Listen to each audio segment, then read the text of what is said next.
शरीर का दीपक ईसा मसीह के इस गुप्त मुहावरे का रहस्य मत्ती 6:22 में लिखा है। शरीर का दीपक आंख है, इसलिए यदि तुम्हारी आंख निर्मल हो तो तुम्हारा सारा शरीर उजियाला होगा। सुनने में यह सकारात्मक सोच वाली कोई कविता लगती है, लेकिन पहली सदी के एक सुनने वाले के लिए यह पैसा, लालच और आत्मा के विज्ञान पर एक क्रांतिकारी शिक्षा थी।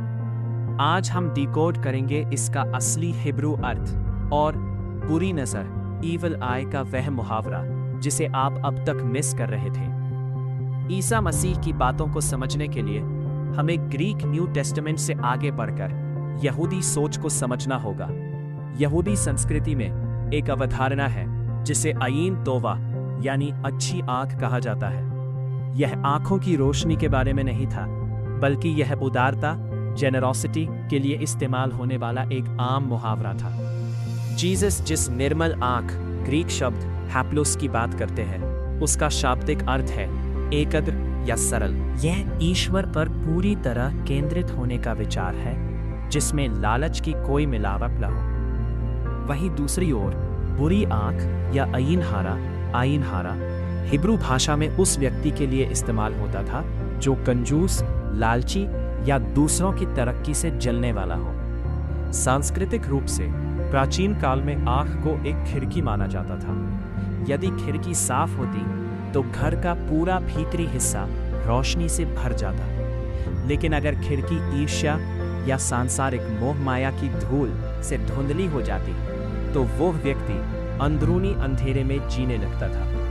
ध्यान दें कि यह आयत बाइबल में कहाँ आती है। यह ठीक उस जगह है जहां जीसस स्वर्ग के खजाने और दो स्वामियों की सेवा की बात कर रहे हैं। यह सिर्फ पॉजिटिव रहने की कोई सलाह नहीं है, यह सीधे तौर पर इस बात को चुनौती है कि आप अपने बैंक बैलेंस और अपने पड़ोसियों को किस नज़र से देखते हैं। तो आज के दौर में इसका क्या मतलब है? डूम स्क्रॉलिंग और हर वक्त दूसरों से तुलना करने वाली इस दुनिया में हमारी आंखों पर हमला हो रहा है। जब हम उस चीज पर ध्यान टिकाते हैं जो हमारे पास नहीं है, तो हमारी आंख बुरी हो जाती है। हम अपनी आंतरिक रोशनी खो देते हैं और अभाव व चिंता के अंधेरे में जीने लगते हैं। आज के समय में निर्मल आंख का मतलब है सजगता, इंटेंशनैलिटी। ये दुनिया को प्रचुरता और उदारता के चश्मे से देखने का चुनाव है। जब आप अपना ध्यान छीनने से हटाकर देने पर लगाते हैं, तो आपके शरीर का दीपक जल उठता है। आपको वहां भी अवसर दिखने लगते हैं जहां पहले सिर्फ बाधाएं दिखती थी। ईसा मसीह का संदेश सरल था। आपका नजरिया सिर्फ ये तय नहीं करता कि आप दुनिया को कैसे देखते हैं, ये तय करता है कि आप जीवन को कैसे अनुभव करते हैं। क्या आपकी आंख एकाग्र और अच्छाई पर टिकी है, या ये तुलना के अंधेरे से धुंधली हो चुकी है?